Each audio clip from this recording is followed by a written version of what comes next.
So good morning, everyone. Welcome to what is our final conversation of the year. This conversation on imposter syndrome is brought to you by the Young Leaders Connect. So just some quick background before I introduce our esteemed panel of speakers this morning. This talk is actually also sponsored by the International Women's Forum of South Africa. So International Women's Forum of South Africa is the South African chapter of the International Women's Forum, which is a global organization of over 7,000 preeminent women, all of extremely significant and diverse achievement, representing probably about 36 nations and 6 continents. So as an IWFS member, we were actually established more than 19 years ago, and the membership in South Africa was actually formed by the former First Lady, Mrs. Zanele Mbeki. And of course, our membership in South Africa consists also of women leaders and achievers drawn from various sectors, from heads of industry, heads of state, artists, academia, chairpersons, CEOs, CFOs of boards, thought leaders, and very powerful decision makers across the country.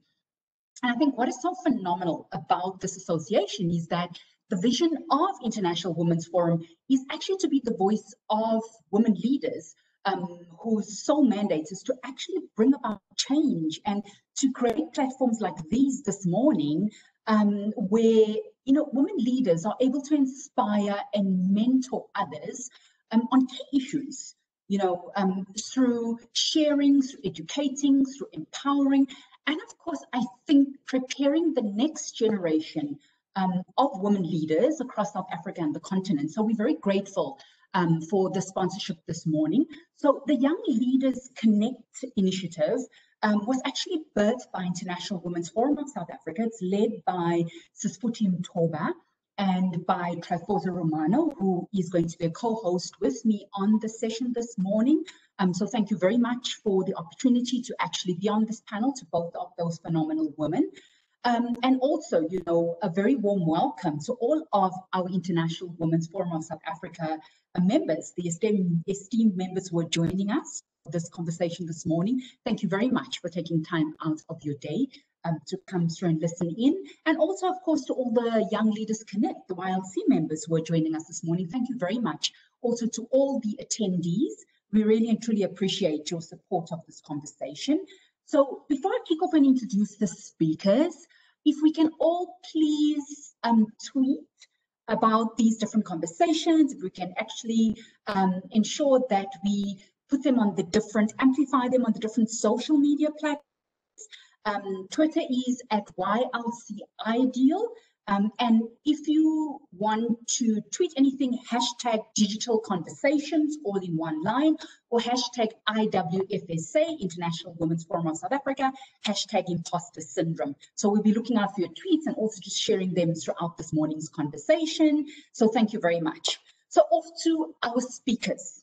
I would like to give a very, very warm welcome to our speakers. We're honored to have executive leaders of your caliber join us this morning. We are humbled that you've taken time out of your Saturday to participate in what is a very crucial conversation for many people, myself included. I'm coming here this morning to this platform to actually learn more about how I utilize this toolkit that the three of you are actually going to share with us this morning on how to deal with imposter syndrome in the workplace, because I've openly acknowledged on various platforms, it's something that I'm still challenged with after 26 years working as a very senior executive in very, very powerful public sector and private sector institutions. It's still something that I grapple with to this day. So I'm going to start off with Ms. Barbara Makhudedu, who is actually the Chief Financial Officer of, the Chief Financial Officer of Shell Downstream South Africa, who actually supports a leading business that operates a fully integrated downstream business in South Africa. So Barbara is actually a qualified chartered accountant. And, I see that there's so many of the very powerful chartered accountants that also graced us last week. And again, we have another this week. So thank you very much. Barbara actually serves on a number of boards across entities for the Shell Group in South Africa, and he's also a non-executive director of non-Shell public entity. And, you know, I think Barbara has held a number of careers that span across the accounting, auditing profession. And I think one of the things that actually attracted me to Barbara and got me to want to collaborate and work with her is around her strong personal values, around authenticity and this collaborative leadership, which is actually showing today. And I think also her great passion and talent, like many of us, for gender inclusion and driving these type of conversations that we actually have here today. And Barbara is actually going to share with us some of the Shell Women Africa networks that she's actually established, and also some of the initiatives she's driving quite passionately around the enterprise and supplier development. So thank you very much, Barbara, for actually joining us. Next on the call, who's also one of our very esteemed speakers, is Chebet Chikumbu. Chebet is actually head of corporate partnerships for Global Citizen South Africa, and she actually is the regional director for Southern and East Africa. And I think one where we first met was in 2018, where Chebet was actually executing on the delivery of the Mandela 100 inaugural festival on the continent. And she's also responsible for leading the Johannesburg office. And, you know, Chebet is one of those who brought all of us, I know many people on the call probably are all, I don't even know what's the term, what is it? Are you all part of the beehive, or, you know, you're all Bay fans? But it was Chebet who's responsible for bringing us Beyonce and many other phenomenal singers for the concert in December. And I think something where also you'll see all of our speakers overlap. Chebet is also very, very passionate about youth leadership and about public-private partnership delivery, and also about empowering marginalized communities, and also just providing that enabling environment for minorities to improve their social and economic well-being. And actually prior to that, joining Global Citizen, Chebet actually co-founded a boutique consultancy to actually strengthen the agriculture value chain through financing mechanisms for small holding farmers, and also helping just with consultancy and capacity building.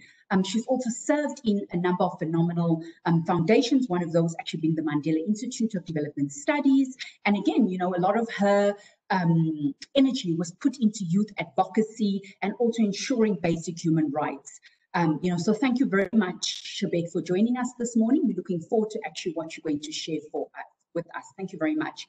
Finally, we have Mathapelo Mzizi, who is actually heading up the artificial intelligence marketing program for Ericsson in their marketing and corporate relations function. So actually, Mathapelo is joining us from Sweden this morning, and I was just reassuring her that in Johannesburg, we've also got the same dreary wet weather that she has in Sweden, so she can feel right at home.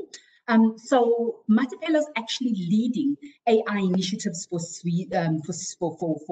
Ericsson, and she's also very passionate about diverse tech concepts that also again address the business and human experience. She's also got, you know, a lot of experience in terms of leading organizations and people in global environments, and I think with specific experience on change leadership and innovation. She's also part of Ericsson's South Africa Advisory Board, which is driving position and change in the company. Mathapelo was recognized as one of the Young World Ambassador Leaders, a UK-based charity and a global forum that actually gathers the brightest young leaders globally, empowering them to make lasting connections to create positive change. Again, it's so nice to see that thread amongst all of the leaders that makes them so passionate about fueling innovation, human equality, and also looking at how to address and solve socio-economic issues. I recall when Mathapelo was one of the Health Prize Dubai intra-competition winners in 2018, where crowdsourced ideas were actually sourced from MBAs and university students, again, addressing very pressing social issues around topics such as food security, water access, energy, and education. So welcome to our three panelists, very powerful, bios, very, very powerful, background. So I know that we're going to get a lot out of you this morning. Barbara, I'm coming over to you. So let's start with you, just around this concept, which I was never familiar with. I didn't even know that there's something called imposter syndrome and it exists. And I'm a senior executive for a multinational and I've worked all across Africa. to maybe talk to us about what this means for you as an executive. When did you first experience it? And we also had a collaboration during Women's Month around the shall be your own hype woman. I love that. So maybe talk us through that a bit. Yeah, thank you, Charmaine. And maybe let me start by just saying thank you to you and Tryphosa and the IWF team for inviting me to this table to engage on this very important topic. And really being surrounded by the incredible women on the panel as well. And good morning to all of our participants, our guests online. So, I mean, Charmaine, I have to say that I also didn't know about the imposter syndrome when I was growing up, even earlier in my career. I guess I was just blaming it to Bantu education, but over time, I got to really learn about it and understand what it really meant. Perhaps also just going back to when I received this invitation from yourself. I mean, my first reaction was, seriously me, Charmaine? And I could hear those little voices in my head saying, are you sure you should accept this invitation? I remember going to my colleague saying, what do you think? But nevertheless, I'm here precisely to talk about these little voices that are in our heads, often telling us that we are not ready. And these voices are always, and most of the time, dominant, and they hold us back in terms of accepting those growth opportunities. It is actually estimated that 7 out of 10 women actually struggle with imposter syndrome at some point in their life. And I think some of our participants today may have also read some articles around, people like Maya Angelou, women like Michelle Obama, even Sheryl Sandberg herself, who teaches about self-confidence, women having to own up their confidence, have also openly said that they have experienced self-doubt. And some of them still do even today. And also, I mean, many do experience it too, but through a lot of research, it was also confirmed that us as women, we are more likely to experience it than men. And I think another thing that I also got to recognize is that, us as women, we generally do not self-elevate our accomplishment. And I think that's why when we did our collaboration around really encouraging women to be their own hype through the Shell Women's Network, I really recognized the fact that it's quite important that we start helping our women to really, really develop some of those tools and capacity to be able to speak freely and speak confidently about their own accomplishment. And secondly, there is this notion that notion of us striving to be perfect, striving for perfection. And you see that more often in women than in men. You hear mostly women talking about, I'm a perfectionist. And we know that there is no such thing called the perfectionist. So the point is that I'm trying to make, and to also just confirm that notion that says us as women, we are more prone to experiencing this phenomenon called imposter syndrome. This thing of not feeling good enough, this high intensity of self-judgment or self-critique, saying I need to know it all, I need to be perfect before you can even accept an opportunity. And this is something that I have experienced. I also see it a lot, of course, in the workplace. That's why through the Shell Women Network, we're really focusing on that, helping the women, as you have mentioned before. So personally, I have had some of those moments as I was navigating through my career. And I must say that I still feel it even today. So how did I manage self-doubt? I think the first thing that I had to learn was, one, recognize it. I think do acknowledge those little voices in your head that when they start dominating your space, that says, are you good enough? Are you ready? Are you sure you can take on this opportunity? So do recognize that because when you recognize it, you will be able to start thinking about what are the mechanisms that you can have to be able to counteract those little voices. So for me, that was the very first. That was the very first thing that I had to learn to do. My apologies. I think my phone keeps falling here. And one of the mechanisms that I learned, and this was over 12 years ago, was something like writing my own performance review and doing it in a third-person form. We all have to do performance reviews in our workspace, where you have to sit with your leader or with your manager to articulate your deliverables. And sometimes you also have to do it in an interview, for example. So in my case, I started writing my performance reviews in a third person, and really speaking again to this concept of learning to be my own hype. And what do I mean by writing it in a third person form?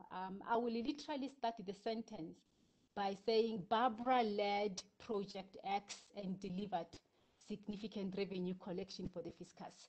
She did it in this manner and this manner. And I found that when I did that, I was able to articulate my my achievements without feeling like I'm an imposter. I can list the facts because it helped me to separate the fiction that was in my head that says that no, you didn't do that, no, you didn't do that, to really the factual points about exactly what I have delivered. And the more I did that, I learned to own my own achievements, but I also learned to take more pride in my contributions and grew in my confidence. So that was one of the ways that I managed to overcome or navigate through these challenges of self-doubt. And I think, I mean, the other thing that I had to learn was again to be okay with imperfection. As I said, us as women, we are always talking about striving for perfection. And there's no such thing as being a perfection. The best thing that we can do is really to try and pursue excellence. So learning to be okay with imperfection. And what I normally say, and I say it quite a lot even now, if I have to stand up, which is one of the things that cripples me in terms of self-doubt, you know, having to stand up and speak in front of the whole community. As a leader, you can't get away from that. So you have to learn to do it. So I always say that, you know what, I will do it. When the voice comes in and say, are you sure you can do it? Are you ready to it? I just say, you know what, I'm okay, I'm going to do it. But I'm going to do it in my own perfect, imperfect way. And when I do that, I open the opportunity for me to be able to say yes and take the opportunity. And if I do make mistakes, I find that I learn to be a little bit more forgiving of myself. Maybe I stop there, Charmaine, and then we can engage a little bit. Perfect. Thank you very much for that. And I like just the guidance, Barbara, as well around this is genuinely, you know, not a sprint. It's a marathon. Life, you know, life is not a sprint where you're just going to run off and get it over and done with. It's a long marathon where you're going to go along and take your time. And I think also, you know, just that being kinder and gentler to ourselves. And I love the whole, how do I assess myself? Chebet, you know, also we had a very interesting discussion a few weeks ago with the Global Citizen Fellows. And I think what fascinated me, and which was a big takeaway, because Barbara and I have both acknowledged that, you know, this is something in terms of imposter syndrome, which is this fancy word we've now discovered. But I was quite interested because a lot of these Global Citizen Fellows are millennials, maybe some of them even, you know, younger than millennials, maybe Gen Zs. And they were already familiar with this concept of imposter syndrome. And what's so fascinating, I was on a call last week and a senior vice president in a global multinational was given an appointment from VP to SVP. And her colleague, who's male, had just gotten that appointment about a month ago, and everybody celebrated him. And when it came to her, she was like, oh no, you know, it's lockdown. I don't even think this is something that should be given to me. Oh my goodness, do I really deserve it? And the challenge is also, you know, company funds. And immediately I sat up listening on the spot. I said, oh, imposter syndrome. This is what it really feels like. And what I like is what you're doing with the fellows. They're already identifying this, and I like the advice you gave me when I said this is something I.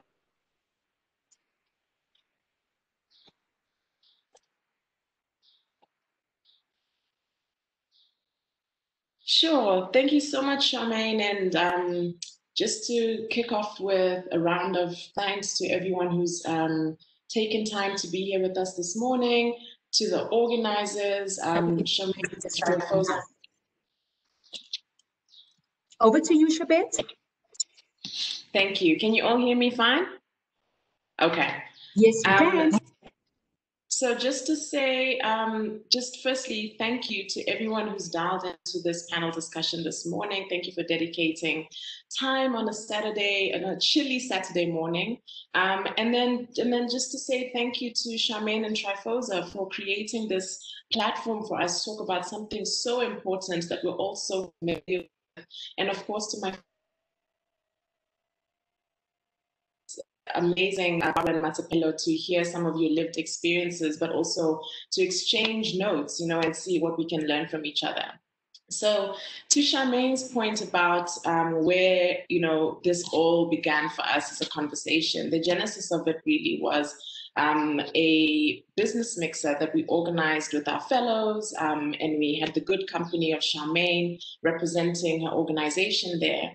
And the idea was that we would expose our fellows to, or start exposing them to, corporates and our partners at Global Citizen. So just to take a step back in terms of the fellowship program, I think you'll all recall 2 years ago, in fact, it's going to be 2 years ago this coming Wednesday on the 2nd of December, we gathered makers, global citizens, and artists in F&B Stadium, and to our model, we gathered people to witness commitments being made to end extreme poverty, which is our mission.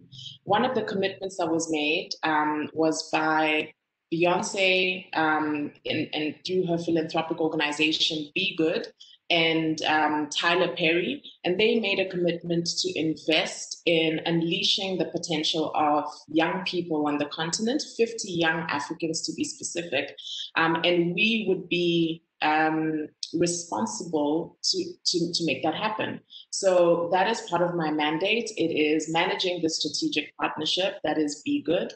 And it's, I promise you, it's not that we sit with Beyonce every day. No. The joy of it all actually is that she has enabled us to undertake a program where we are really dedicated to revealing the best out of our young fellows. In terms of their backgrounds, they come from marginalized communities, and we're actually very deliberate about that selection. They range between the ages of 18 to 25. And I think in this particular cohort, they're actually a lot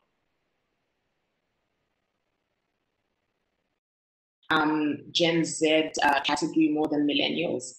And through the program, our intention is to expose them to the use of digital technology for social change. We expose them to the power of shifting narratives through storytelling. We also expose them to the importance of building long-lasting relationships in government and in corporate and NGOs, in whatever the specific. Expose them to what that partnership management looks like stakeholder building 101, and then the role of innovation in an ever-changing world. So I just wanted to paint that picture because the mandate is big in terms of what we intended to do. It's a year-long partnership, year-long fellowship rather. So we've had one cohort that's gone through it in 2019, and we're working with the second cohort. Now, coming to the personal stories, it's been so interesting in going through the life cycle from the very beginning when we actually select them to meeting them and introducing them to the organization. And a lot of them are coming from really underrepresented and previously disadvantaged backgrounds. And the starting point is a mindset of poverty, right? That's what we're dealing with. And we all know that poverty or anything that makes you feel like you're lacking or that you don't have access to immediately makes you feel some sense of shame and humiliation. And when you're operating from a place of shame and humiliation, you're very vulnerable, you're fearful. So that is that is the baseline. That's how we're coming into Global Citizen. And so we're very sensitive. We're hyper aware that we're having to really deal with those inner voices, what Barbara was talking about. And like the first few months actually of the curriculum, we really hone in on the intangible stuff. Like, guys, let's start with some vision boarding. And you'll see the limited world, like the vision board is actually this small because that is as far as their minds will allow them to go. The imagination at that point, coming from a mindset of, but I'm coming from poverty, how can I ever reach that? They will limit themselves to what they can believe. So our job is to expand that imagination and to show them that like everything is possible. And it's about infinite possibilities, and it's about really giving yourself permission to dream. Let's start there. Let's start with giving yourself permission to dream. And then let's be our own hype man or woman or hype person, depending on your gender identity. And that's something that I love that Barbara has opened us with. It's this idea of boosting yourself. As Black people, we are really taught to be submissive and quiet and sit in your corner. And you can't really say that out loud. Like you can think it, but please don't say it, because you're taught to behave in a very specific way. You're taught to, even these concepts of vulnerability and worthiness. For me, they're very new age concepts.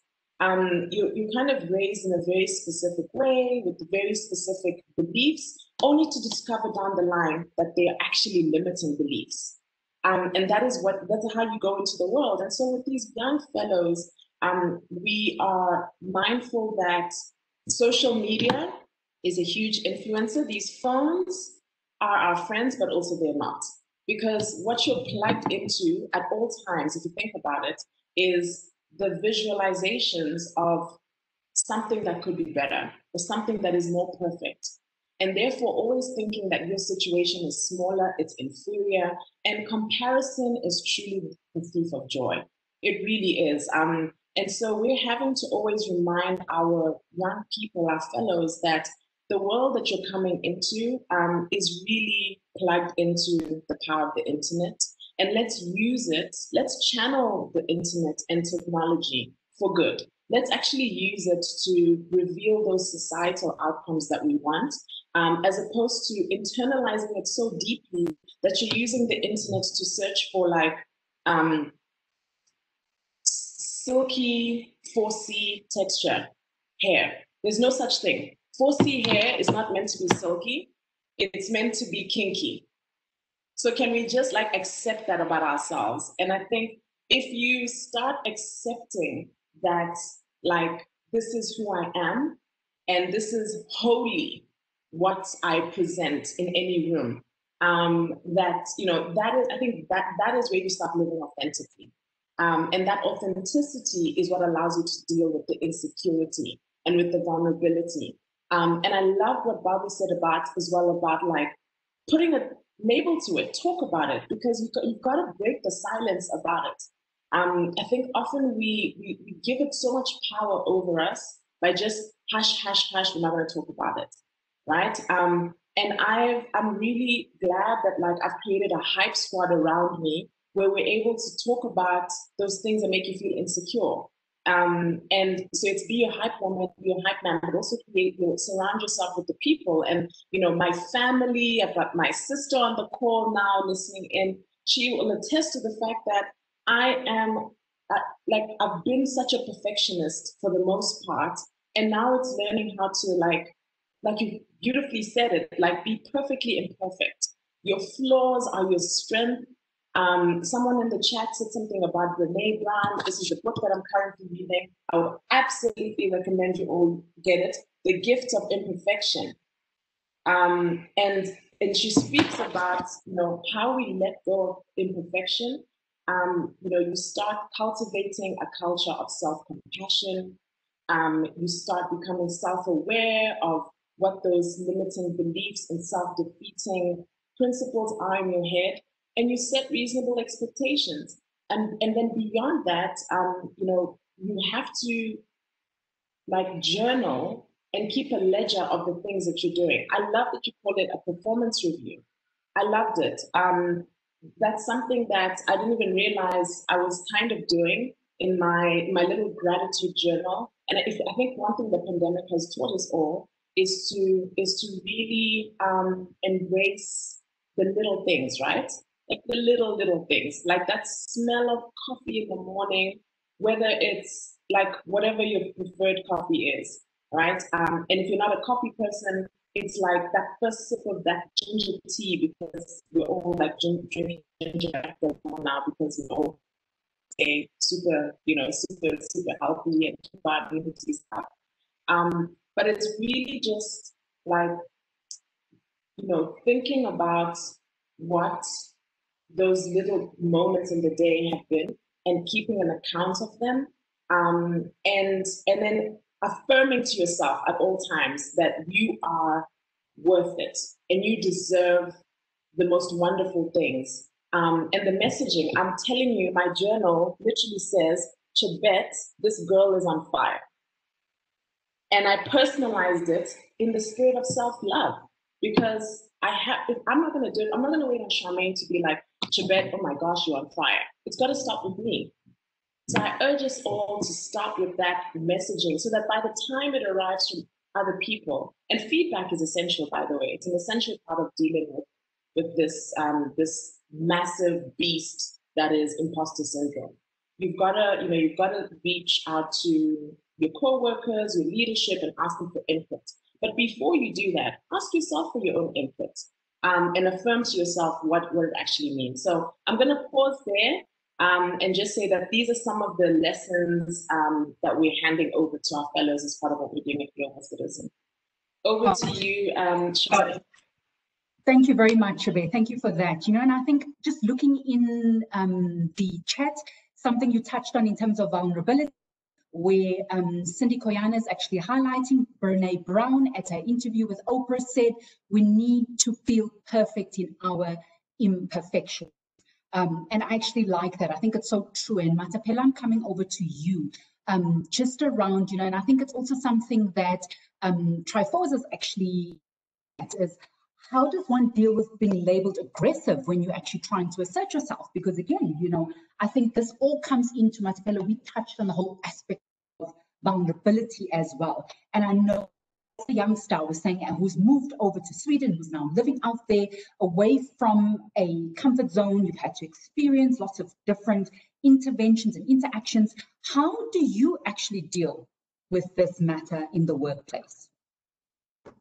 Thank you so much. Oh my goodness, I was holding back tears when Barbara was talking, because when Chebet was talking as well, I could recognize myself in that story of a young girl coming from a very poor background with a limited vision board. But happy Saturday, everyone. Thank you so much for this absolutely sessions. Really, what a joy and a privilege really to be part of this awesome and really connecting with esteemed women.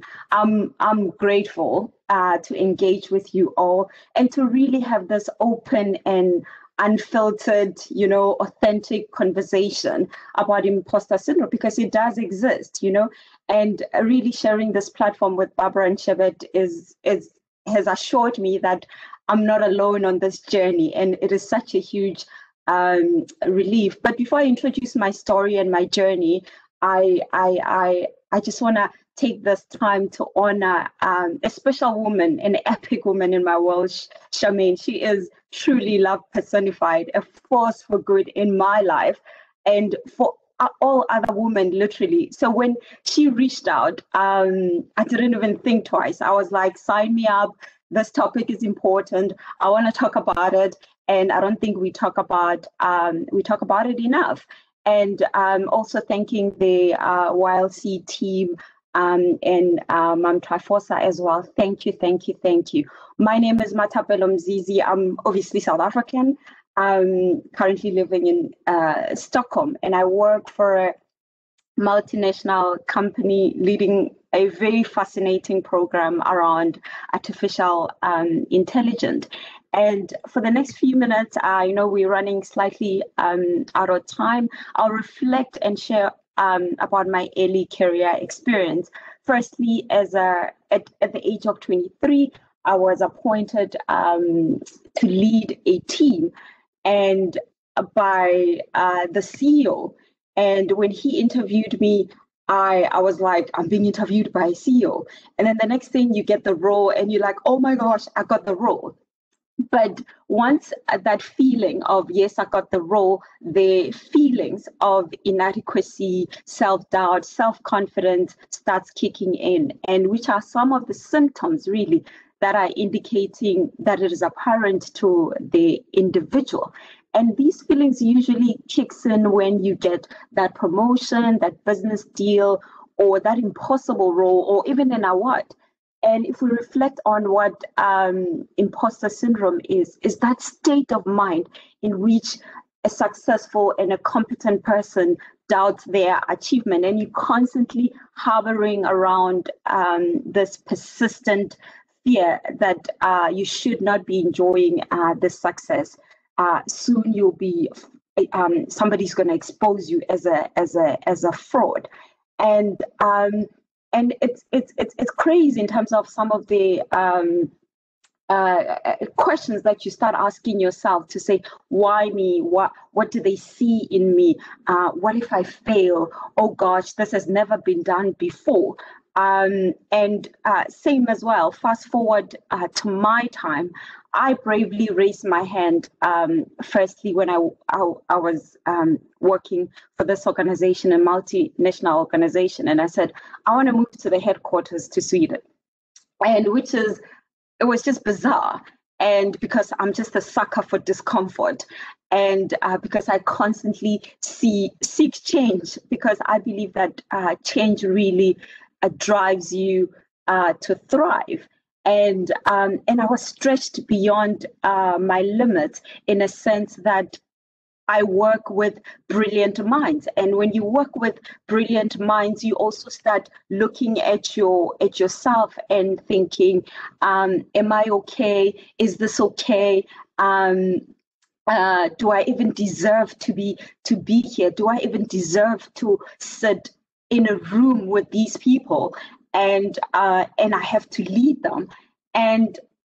But then you start going back also to some of other situations, because then like, for an example, I've read a study that has recently been produced by KPMG, and it's talking about advancing the future of women in business.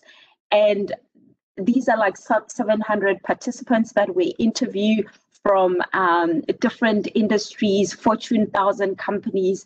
And it was interesting that as much as 75% of female executives have reported to have experienced the imposter syndrome at certain point in their career.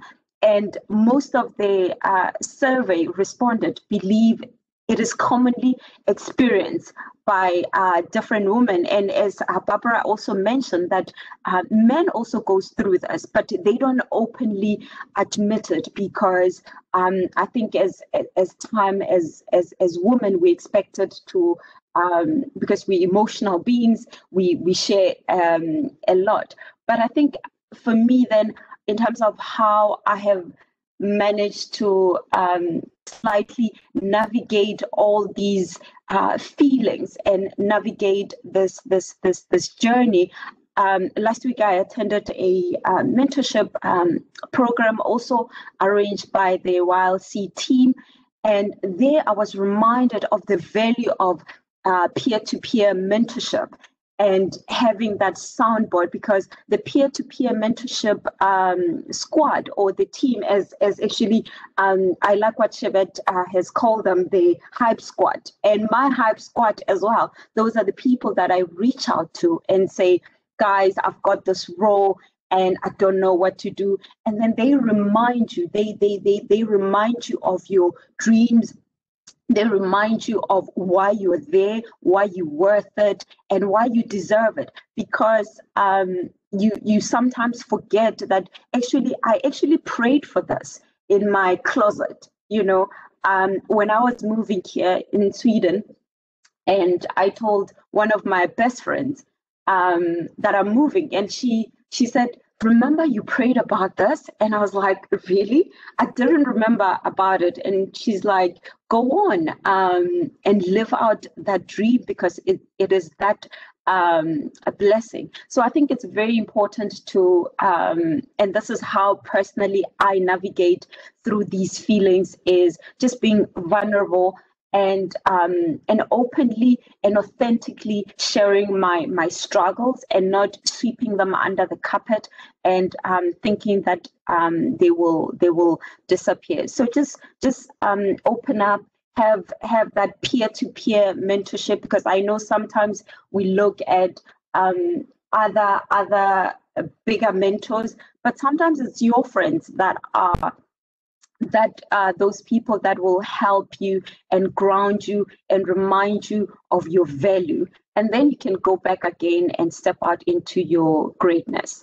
And I think I'd leave it here now, because I'd like us to have sufficient time to have questions and have a dialogue with you guys, so that it's not a monologue. Thank you very much. Thank you very much, Matt, for that. Thank you. And then again, just building on to what Tryphosa actually posts and says, in my early career days, I used to have self-doubt, shy to present in front of crowds, but having a hype squad actually really assisted, just in terms of, you know, helping me, and also attending conferences, seminars, and conversations like these, of course, help a great deal. And then, of course, a question that comes up is, you know, how do we start to encourage and emphasize that young women have to start celebrating themselves? You know, I think you touched on it, Barbara Chebet, you touched on it in the work that you're doing also, you know, with the young citizen team. You also touched on it as well, Matt, through the peer mentorship, is that we have to stop looking out. We have to start, and Barbara, you outlined it so beautifully in terms of the journaling that you do, and how we actually find these ways and means of actually celebrating ourselves. Again, another comment, I like peer-to-peer mentorships. It's very informal, but powerful, it's authentic. And I think another chat, just for everyone listening in, Cindy was actually recommending that we Google and we try and find out, and we try and have a look at the Oprah interview, unpacking the issues of shame on her super. So I think, Chebet, I love that. I actually felt like you had articulated that portion specifically for me. I think you had just said, this is for Charmaine, I'm going to remind her about this. So I love that. So please Google Oprah's Super Soul conversations and look for the interview that she actually did with Brene Brown, who again is one of the leading authors on shame. So I think maybe, Barbara, back to you, just in terms of, I think, some of the guidelines for many of our entrepreneurs and our mentors, who I see are all on the call as well, who have joined us. Some ideas that you see coming through from Hype Women. How are some women actually celebrating themselves? Yeah, no, thanks, Charmaine. And I think why I see how women are celebrating themselves, I think it really, again, starts with that capacity to write it down for yourself as a starting point, recognizing yourself. And I know that takes quite a while, because we are not conditioned as women to celebrate ourselves. Then the second part is the networks. And I really liked what Shebet called it, your hype squad, your cheerleaders. you know, those people that you can go to, that they can tell you the whole truth about your achievements, but can also help you recognize where you can do things a little bit differently and better, and really tell you honestly about that, because that is the only way you can grow about it. And once we really entrench ourselves in these networks, really setting up those structures around us in terms of the people who really believe in, whether it's actually a sponsor sometimes, that also help, or just a mentor, and also the peer-to-peer mentoring that we spoke about earlier. So just those structures, because you really need that. You need your innate capacity to be able to recognize yourself, the journaling, the writing it down, starting point, but then the networks around you to help you really elevate you all the time, because the voices in the head can be so strong sometimes. Absolutely. And then again, you know, I think, Chebet, I don't think that any of us have not at some point in our career, when we stood up in a board meeting or we spoke up against something, we're not called aggressive. How have you handled that as a very centered and powerful Black woman in the industry? When you were called aggressive, give us some ideas on how do we actually handle some of these, because I know of some of, when I look at some of the names who are in the participants, I know these are stories that they've shared with me personally, that, oh my goodness, you know, these are the labels that I'm now being given. How do you actually suggest they address this? I think it starts with reclaiming your story for yourself. If you know that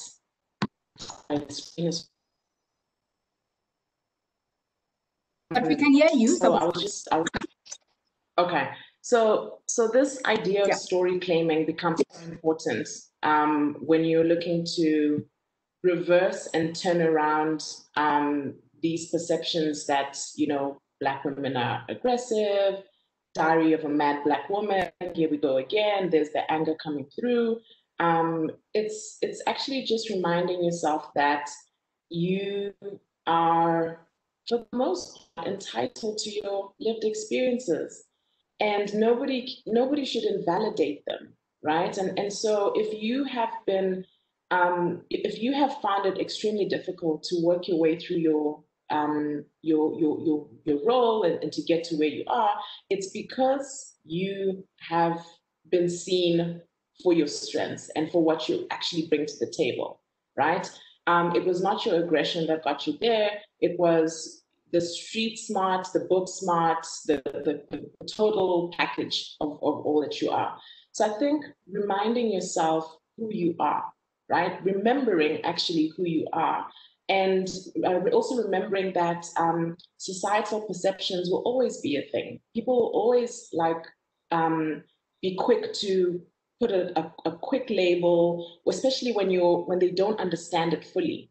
And so I think if you just keep showing up consistently in a very specific way, in familiar and unfamiliar circles, I think that consistency is what will now stay in people's minds, and that will help inform those views going forward, so that, you know, those labels of aggression can evaporate eventually, because the truth of who you are comes to the surface. So just keep it real, stay on your journey. Do not lose sight of your journey. Thank you very much. I like that, Chebet. And I think from you, Mathapelo, is there anything as well, I think just in terms of, you know, because you're much more than I am, and I think you've seen me in meetings and you see, you know, I think it's sometimes difficult for me to rein myself in. Any guidance and advice for all of these labels? Absolutely. I think what's important is when you're being labeled and you remember your identity. And some of the things I think that maybe we need to have that self-reinforcement messages, and just be kind also to yourself, and remember that you're worth it, that you've worked hard for it. Therefore, it's okay to stop and appreciate the fruits of your hard labor. And nobody should disqualify you, or nobody should define you, because you know yourself better. Therefore, if somebody is talking, calling you names and stuff, just move right along, just swipe or mute, and continue. But I think also it is to remind ourselves that it is okay to fail. We need to allow ourselves room for failure and growth, and focus strongly on what we do well rather than focusing on our weaknesses. And I think it's important to say, you have a voice. Always remember you have something to add. So create value, create impact in your role, in your society, and also in your family. Don't self-sabotage. Don't disqualify yourself for roles as well because you're thinking you're not ready, or this needs to go to somebody else. But just raise your hand and say, I'm available, and say yes to experiences. That's what I do. And then I freak out later to say, why did I agree to that? Like what you mentioned earlier on, you're like, yes, I'll do this.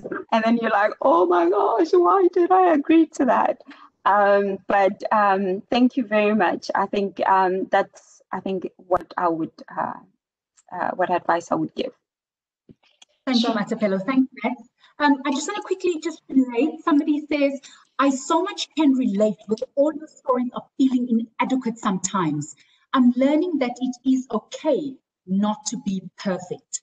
And then another comment, showing up consistently and be real and authentic. It's so important. It reminds me of a conference I attended many years ago where one speaker once said, be where it matters all the time. And another comment from the attendees, don't self-sabotage. Very, very key. And I actually like that. Don't self-sabotage. Very, very key. I know, Chebet, you quickly shared just in terms of the books that you're reading, maybe just some quick closing comments from you, actually, Barbara. Is there anything actually that you're currently reading that you'd like to share with the delegates? Yeah, thanks, Charmaine. Yeah, I mean, in terms of books, I mean, there is one book that I always go back to, which is, I think, the 4 Agreements. For those that haven't read that, it's actually. I love. And always go back to. But then the second one, which is really also a very good practical guide. I mean, Sheryl Sandberg's book, Lean In. I think most of us have that book in our cabinet, so it's always a good one to go back to. And I think just one quick point just to make around when you get labeled to be bossy as a whether it's as a young girl or as a young, that language. I remember one of the comments about that Cheryl has mentioned is change that language around, and basically just says, you know what, that means that I do have very good executive attributes. So just change the language around and then just move. Yes. Thank you very much. Thank you so much. Chebet, closing comment from you. Yeah, so for me, I will make reference to the book that I'm currently reading, The Gifts of Imperfection. I think, firstly, recognizing that imperfection in itself is a gift because it reveals so much within you. And then what Brene Brown is saying in this book is let go of who you think you're supposed to be and embrace who you are. Hope every single aspect of you, because you are beautifully made, you're wonderfully made, and you deserve to be here. You are worthy. I would recommend listening to India Ari's Worthy. It has become an anthem for me. My husband actually is over it because it's on heavy rotation in this home. And then one acronym that I'd like to leave you all with is that Brene Brown speaks to as well, is dig deep. And dig is spelled out as deliberate in your daily practice. That daily work and those habits are key. So your prayer, your meditation, your mirror work, be deliberate about it, because it also helps you to reaffirm who you are. The I is be inspired in taking new actions and developing new thoughts. Don't get stuck in your old ways, because allow yourself to evolve. So that space for evolution is key. And then the G is going. Just take action and just be progressive. One step at a time, one foot in front of the other. You know, I think that's how you deal with imposter syndrome. And I think that's what we can learn as young leaders in this forum, but also the participants listening in. Thank you, Charmaine. Thank you for that, Chebet. And in fact, I love what Zinhle has posted. She says there's a book called The Ripple Effect, found on Amazon via Telegram for free. And she says it speaks to incremental progression called the 1% rule, where every day you do something to enhance yourself little by little. I love that. And I think it just ties in so nicely to what you and Barbara just touched on now as well. And what we also have is that Pinile has actually managed to find the YouTube interview between Oprah and Rebecca Brown, and she's posted it on. But what I'll also ask just to send that link to all of us as well after the conversation. So thank you very much for that. We really appreciate it, Pindile. And then some closing remarks from you, Max. I think just like to say thank you to everyone and to the women really joining this conversation. I think it's always important to remember that you belong. That's it. Thank you. And any books that you can recommend as well? Absolutely. I mean, I'm a fan of Brené Brown as well. I always go back to Dare to Lead, and that's my go-to book. So it reminds you of just be bold, be daring, and be courageous, you know, because you need that courage when you go into these rooms. You need that courage when you are feeling a little bit unworthy. You need to remind yourself that I'm here for a reason and I'm here for a purpose. So, yeah. Thank you very much. And I think some of the favorite books I keep going back to, in the meantime, Finding Yourself and The Love You Want by Jan Levensan. So I know these are books that helped me as a youngster just to, I think, find that love, you know, and I think she's got a whole series just around moving through the different stages of her life. And these are books I read probably when I was in my 20s, but still, they're books that I still find meaning and I go back to again every time when I need to remind myself. And I think even her latest one, you know, From Broken Pieces to Pieces was also quite phenomenal. Again, I think touching on what Chebet spoke about, just in terms of her healing journey and how even being a healer herself, she never fully recovered despite all the challenges of how she had actually even catapulted into fame and into power. So I think, again, you know, imposter syndrome catches us when you least expect it. It keeps showing up.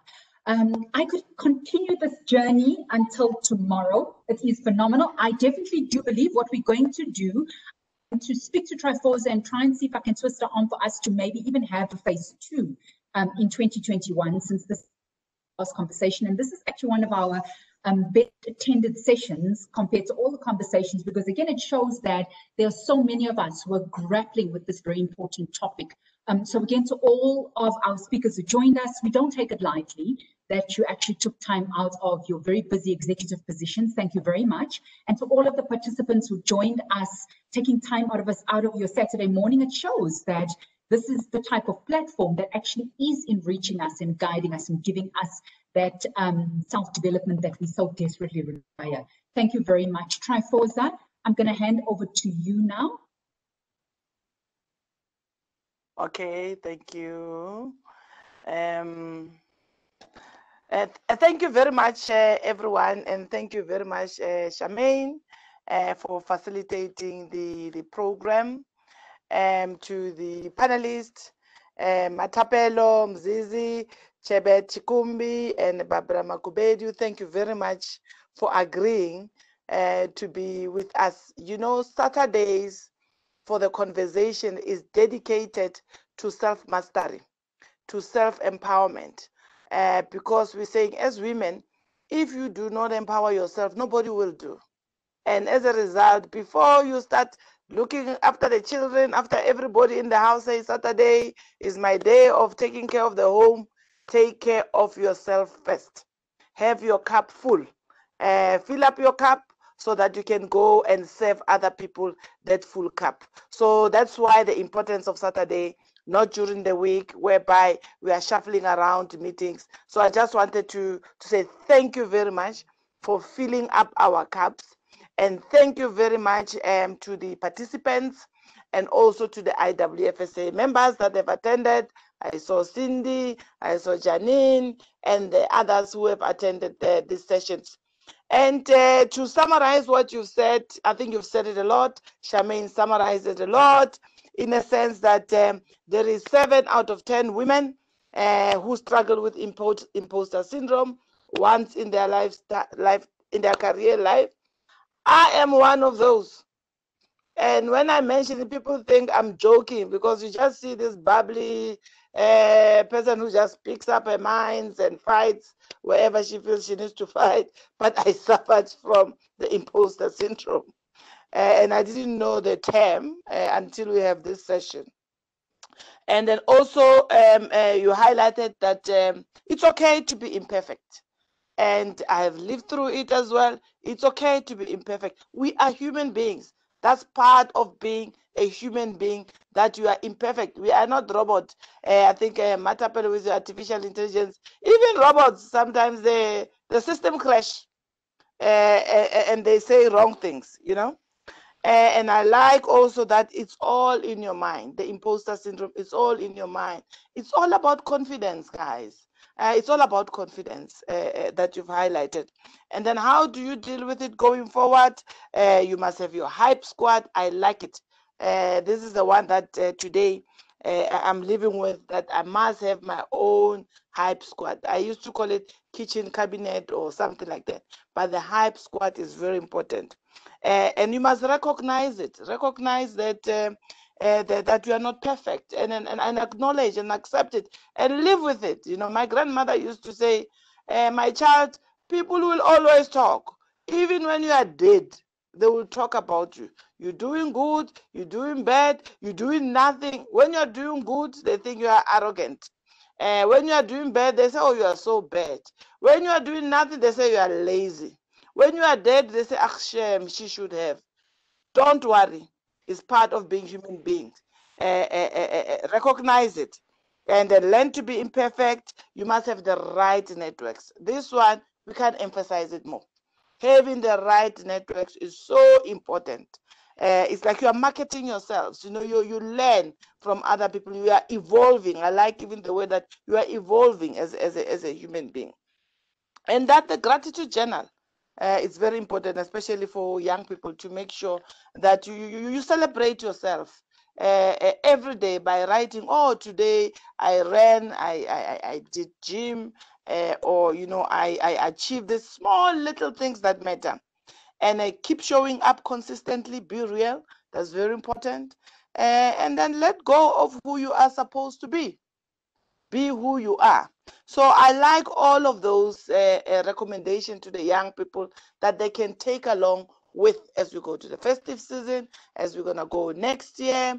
At least we need to make sure that we have learned something. I think it's part of YLC-IDEAL program means you identify, you develop these young women, you empower them to make their own decisions, and you accelerate them through their career development or through their entrepreneurship, and so that they become effective and ethical leaders. So that's what the IDEAL program stands for. And I thank everyone. I thank Zintle for always being there.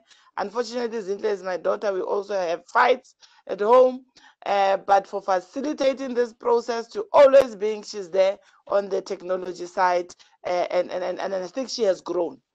To be honest, since she joined YLC, she has become much better from a business point of view and from a leadership point of view.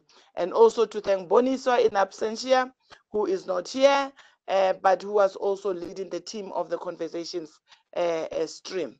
And also to thank Lerato and then Refilwe, also for supporting the conversations in all these graphics that are coming out, the Twitter, the social media. These young people are really outdoing themselves, and it's part of the development and part of the leadership. To thank everybody from the YLC committee. I think our conversations have been, so I've always looked forward to every second week to have these conversations, because I always fill my cup so that I can share that full cup with somebody else, and then I come again and fill up the cup. And I think with the COVID-19, with these webinars, it helped us a lot.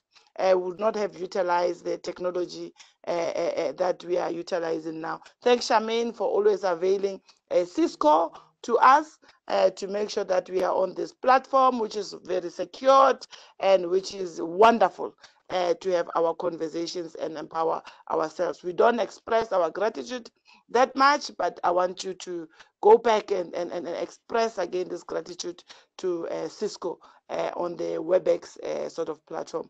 Thank you very much, and enjoy the rest of the weekend, the rest of the day to everyone. Thank you so much, Tryphosa. Thank you very, very much. And to all the speakers, again, thank you so much. There's a note.